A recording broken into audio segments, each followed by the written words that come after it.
Hi, I'm Joe Feeks, editor of Poultry Health Today, and with me is Dr. John Smith. He is a consulting veterinarian for Alectryon, which is based in Baldwin, Georgia. John, thank you so much for joining us. You're welcome.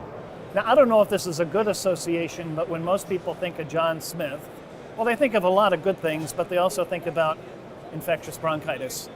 How did you develop that association? I think because I've had so much difficulty with it over the years, and I quote my good friend Steve Roney, who was talking about infectious bursal disease, and said, you think if I knew so much about it, I wouldn't have so much trouble with it. So over the years, it's been the number one problem in my operation. What makes infectious bronchitis such a big problem? I mean, and particularly in Georgia, it just seems to be a hotbed. Yeah, I think it is. And I think for years it was Delmarva, and to some extent it still is. And then Georgia has kind of emerged. There have been some serotypes come out of Arkansas, and I think what those areas have in common are dense populations of chickens that are turning over rapidly. So, for instance, now in North Georgia, I was counting it up earlier today. I think there are like 7 complexes in our one area. We're all growing different sizes of birds. Our farms are all intermixed. We're using different vaccination programs, and I think that's a recipe for these things to persist, and not only to persist, but to change and emerge. A lot of the problem is related just to the nature of that virus. When it replicates, it makes mistakes. It doesn't proofread those mistakes very well.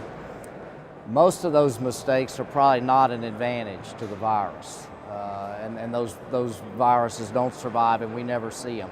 But once in a great while, and it's just a numbers game, one of those changes or mistakes will give that virus a competitive advantage.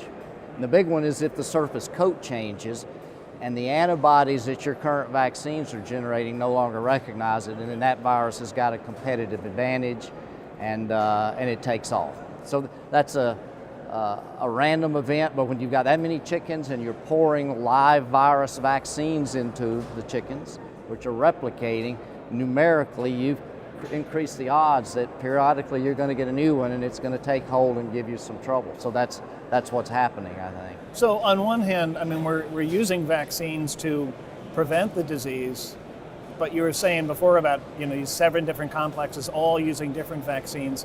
How does that contribute to the problem? It definitely contributes. It's providing the raw material for the mutation and emergence, and it's a catch-22. We can't live without the vaccines, but the use of the vaccines, as I say, it is providing the raw material to generate new serotypes and keeping the problem going. Is there, maybe this is naive to think or even ask, but is there a way to get these managers of these 7 complexes together and agree on the same vaccine strategy so that they're all using the same type of vaccine, so you don't have this infectious bronchitis cocktail brewing out there? If you can get that done, I've got a new career for you, and you'll be very successful. We have difficulty getting together on infectious laryngotracheitis. And I laugh, but they've got different objectives. In those complexes, we're growing anywhere from a 4.5 to a 9-pound bird. And the management of those different programs has to be different. I used to get in these LT meetings and argue that we've got to do it this way. And I guess, as I've gotten older, I realize that people have different objectives. They've got different pressures. And, who am I to dictate what you're going to do? I don't want you restricting my choices. So, yeah, it would be nice if we could do that, but I think that is going to be a difficult thing to do.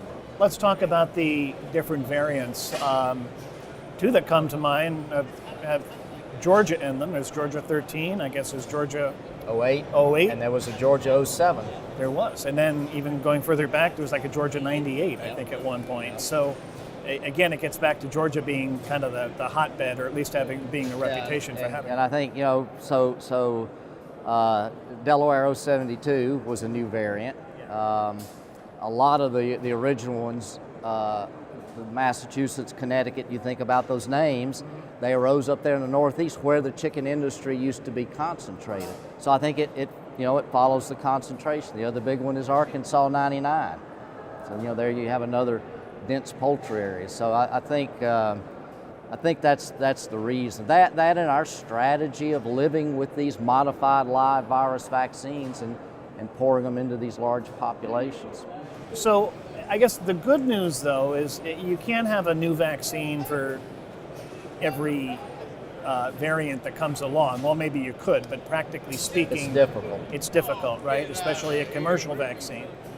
The good news is there's a lot of cross protection. Is that correct? No. No. There's very little cross protection, and that's part of the problem. They're called serotypes for a reason, and basically Massachusetts will not give any significant degree of protection against Arkansas. And as I learned, Arkansas will not give any significant degree of protection against Georgia 08 or Georgia 13. Now that's not to say there's none. I think if you use a very aggressive vaccine virus that promotes a lot of cell-mediated immunity and high levels of antibody, there are probably other antigens involved in protection besides the spike protein, which is the main determinant. And to the extent that those other antigens are involved, you may get some minor dampening of one serotype by being very aggressive with a different one. I think my experience at least has been that degree of protection is basically pretty inadequate to protect against a clinical problem. Particularly, these broilers are growing very fast. They're, particularly in the winter when we have the problem, the air quality can suffer. The bronchitis virus doesn't kill the chicken, it just damages the defense mechanisms, and then what causes the death and the condemnation is the secondary bacterial invaders. So you've got to actually be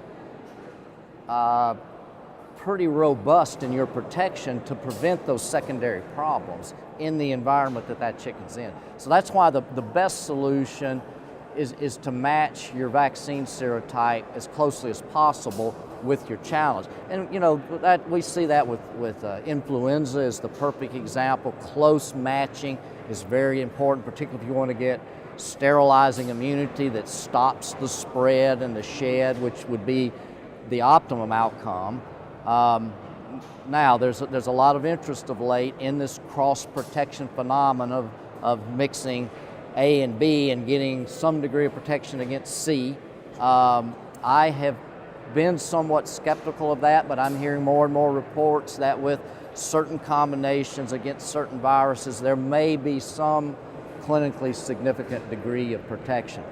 I think there's no way to predict that, though. It's really hit or miss. And so you've got to either invest in some fairly extensive laboratory trials or take a shot and take it in the field and see. If there are combinations of existing approved vaccines and serotypes that are already in the area, there's not a lot of risk in doing that. If you're talking about bringing in a new serotype that's not already in your area, then you're taking a little more risk because you're introducing a live virus and you may or may not be able to get loose from it, once you've done that. So it's a complicated situation. Certainly, if we could come up with a pan-serotypic vaccine, that's the holy grail. I think that's going to be very difficult. I've often thought that if we could come up with some sort of a platform that antigen is riding on the back of something other than a bronchitis, that might alleviate a lot of these problems we're talking about with the generation of new variants. If somebody could come up with a non-replicating vaccine that could be mass administered, that would be great. I think that's going to be very difficult. So, there's hope in the future, but it's not going to be easy. So in the meantime, it's exciting to think about those possible developments, but what should producers and veterinarians be doing now to try to, get that match with the serotype to the vaccine? How do they pull this together? What we need to be doing now to try to control it is a number of things. Biosecurity, obviously. Now, this virus is highly infectious and it's everywhere, And in an area like Georgia, that's a tall order, but every bit helps. I think the influenza situation has caused a lot of us to tighten that up. We probably need to do more, but that's very important. Good management to reduce those secondary stressors and to try to improve our air quality, particularly in the winter. Careful monitoring to try to spot the onset of an emerging clinical problem as early as possible. I think once you have evidence that you have an emerging problem, you need to get your hands on the virus, get it clearly identified, which today, particularly in developed countries, is fairly easy with these sequencing techniques we have. As far as trying to pick a different serotype to use against an existing one, you have to go to controlled trials in batteries in a lab to get an idea. And then it's a matter of taking the leap and taking it to the field. And I know you have a lot of experience with autogenous vaccines, not just using them, but also making them. Where is it best to use autogenous? Where is it best to go with a commercial vaccine? I think a commercial vaccine is always preferable. They're made by companies who are very good at what they do. They're strictly regulated by USDA, and so we've got great confidence in those products. I'm in the broiler business. I'm not in the vaccine business, and I think you resort to doing something like that with a modified live virus vaccine as a last resort. Now, because of the area that I'm in and the losses that we suffered, it became feasible to do that. But it's not an easy thing, and it's not something that you want to take lightly. One final question. I know when a lot of producers are sometimes chasing their tail with infectious bronchitis, trying to figure out the best vaccine or combination to use, it does open up the door for secondary infections. What has been your experience with that? Well, that's clearly the biggest source of the losses with that virus is E. coli, is the big issue. The obvious answer to that is to treat with antibiotics. Clearly that's becoming more problematic. The company that I've worked with is antibiotic free, and so you try to avoid that to the extent that you can. And even where you're allowed to treat fairly readily, we don't have many good drugs anymore. The ones that are still available to us are not that effective. So again, it comes down to good biosecurity, good management, trying to match your vaccine as closely as possible, rigorous, careful administration. That's, I think, what we can do to try to control it.